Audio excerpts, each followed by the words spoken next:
Did you know that 12 American presidents out of 46 lost a parent at a very young age? That's an enormous percentage. It's more than 25%. And one would think that someone who lost a parent at a young age would be much less likely to succeed. To explain this phenomenon, a famous American writer named Malcolm Gladwell wrote about eminent orphans, meaning orphans, people who lost a parent or any loved one at a young age, could achieve, and many do, enormous success. So how exactly does that work? Gladwell mentions another related theory. He calls it a near miss, meaning if someone was in a very challenging situation, not related to a death, a personal situation, they were struggling with something and they got through it. So when other smaller things that are very big, though, come along, many people could get broken by it, but someone who survived a great tragedy early in life perhaps has that resiliency built in them because they've had to learn the hard way. Let me be clear about this. This isn't something that anybody wants, no matter how good it winds up turning out for people in the long run. At the very best, if you think that the additional qualities that we get in terms of resiliency or other positive attributes, it's at the best an unwanted gift. It's not something you've been looking for, but it is what it is. And I once again just want to express my deepest sorrow and empathy for your loss. And Hashem should comfort you all, especially everybody who died during this war died al Kiddush Hashem, which is the highest level that a person can attain in life. But certainly our brave soldiers, first responders, those who fell al Kiddush Hashem, fighting for our people and our land, is just immeasurable. So some thoughts about loss. There's no right way to feel about loss. There is no right way to grieve.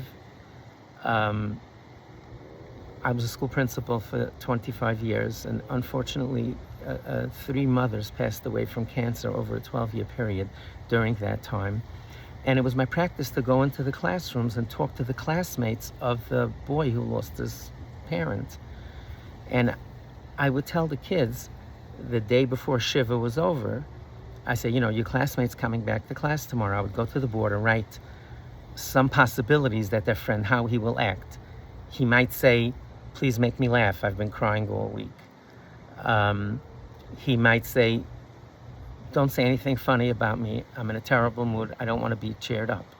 He might not want to talk at all. He might not want to talk about his mother. He might specifically want to talk about his mother. Which one is right? I would write them on the board and say, the kids would vote. Then I would go over and check every single one. And I would tell the kids, every one of them is right. Your job as his friend is to love and support him any way that he responds to it. In fact, I told the kids, and many of the kids came over to me afterwards and said that they saw that sometimes within the same hour, your friend might burst out crying and might laugh and make a silly joke. It's all okay.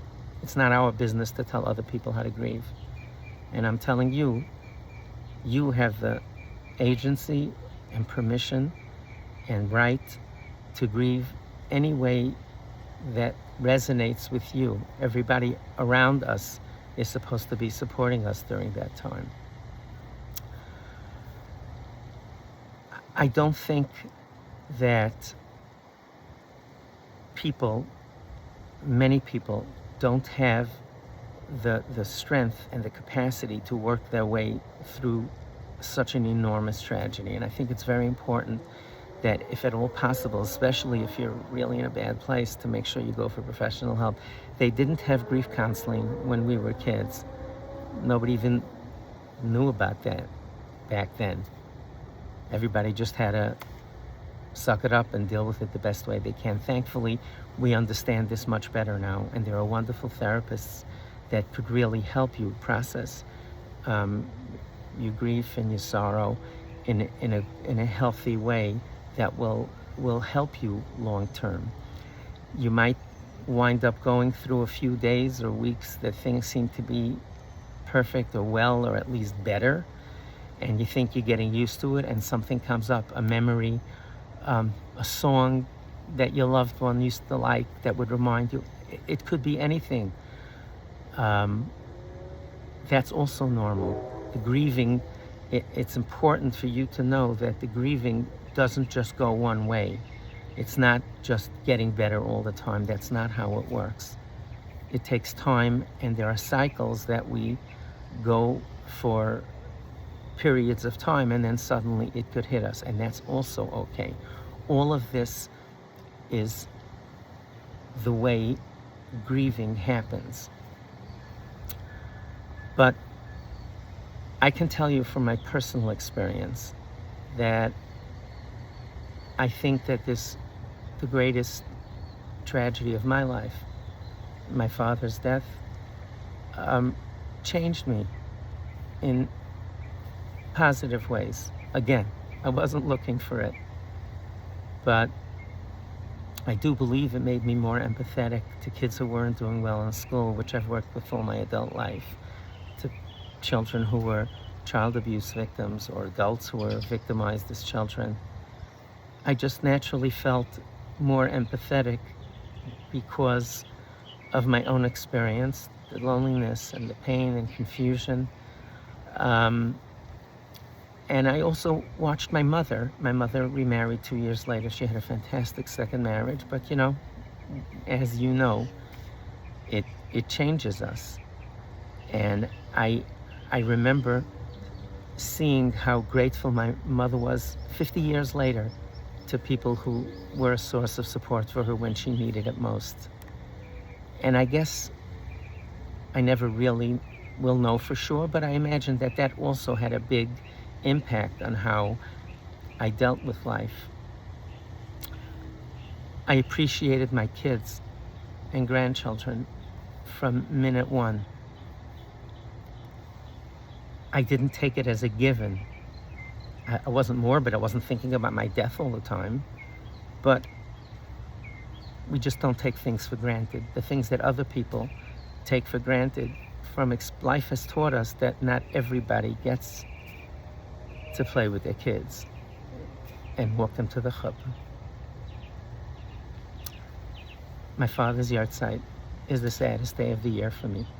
It's Shabbos, so I have to go to shul and be out more, but usually I just stay at home, and it's just a rough day. Most of the day I turn off the phone. But that's the way it is. Like I said, we grieve in different stages throughout life. I always say that when I was young, I felt bad for me. And then when I got married and we had young kids who had time to think.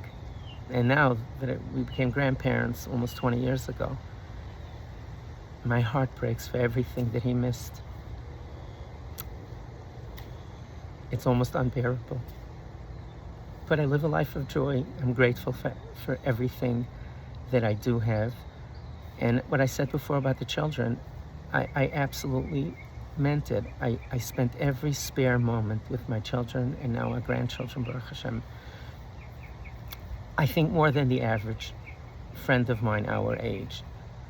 And that's also a gift that I didn't want, but wound up helping me in life. 15 years ago, I was diagnosed with a very, very serious spine condition. It's called ankylosing spondylitis.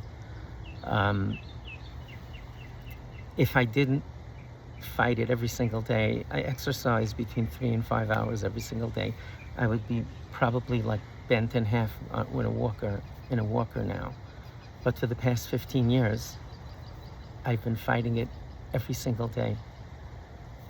Things hurt, It's not like it was before, but Baruch Hashem, I have very good quality of life. I'm very deeply grateful to Hashem.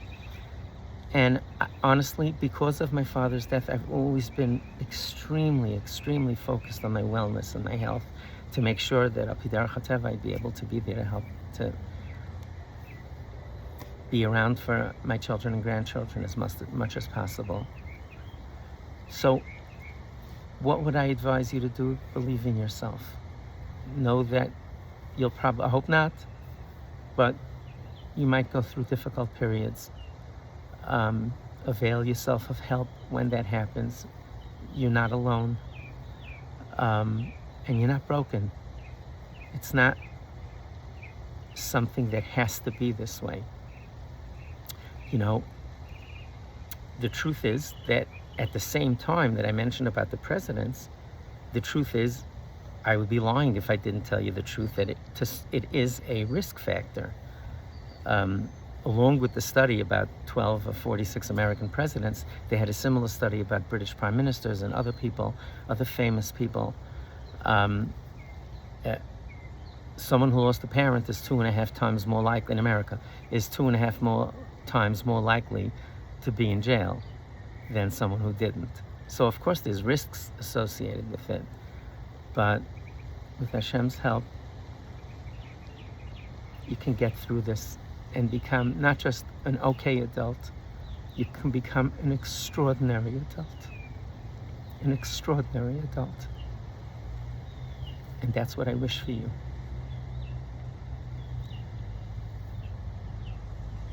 I found Israeli people to be so resilient.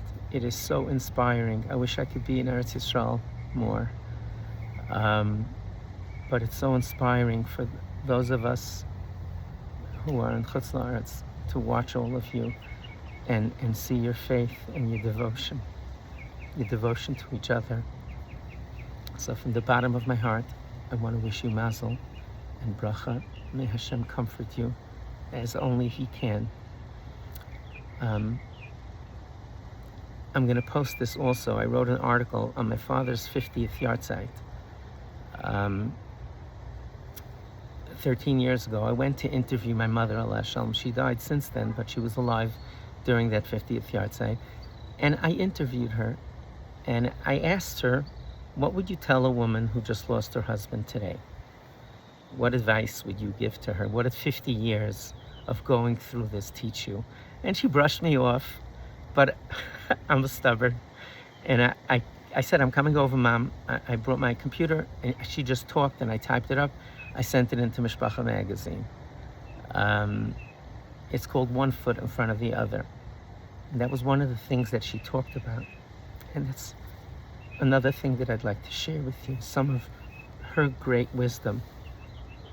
She said that her father gave her that advice. She had 3 small children. She had 3 children under the age of 4. And she told her father that she just doesn't see how she can make it.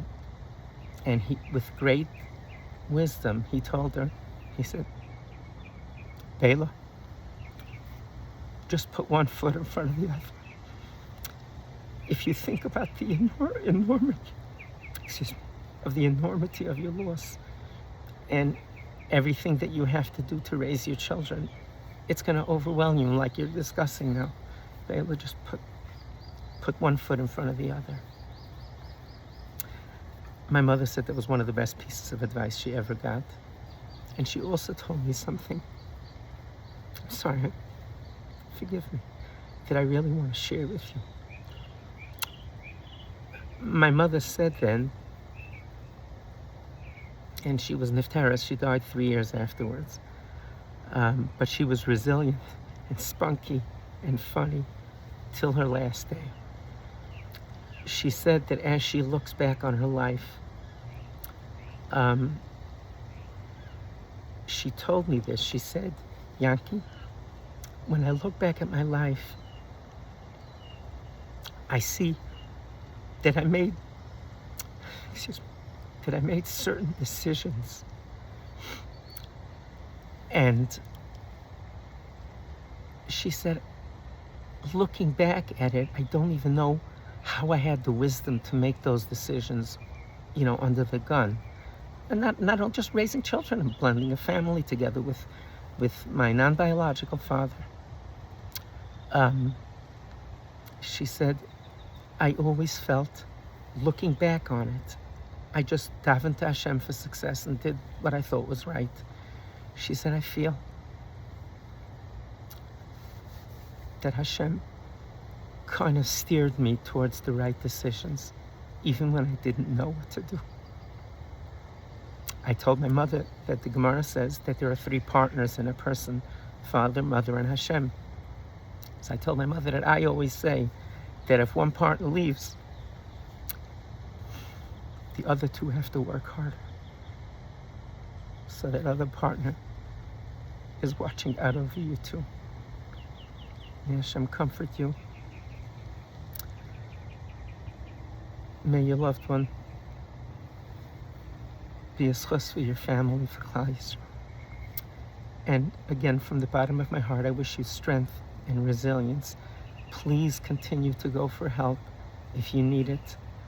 And live your life with confidence, with purpose, knowing, praying, and hoping that Hashem will guide you too.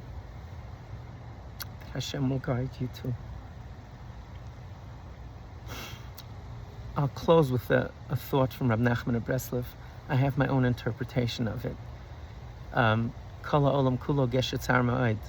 The world is a narrow bridge, and Rab Nachman says the world is a narrow bridge. One should not be frightened. That's what Rab Nachman said. So, simply stated, some people interpret it, just be happy, which is a nice message. I'm not saying it's. I have a little different take on it. And I think it really speaks to the lives that you and I led and are leading and will lead Amir Hashem for many decades to come. He wasn't talking about a large bridge like we have nowadays, a few lanes of traffic and lots of people going on it.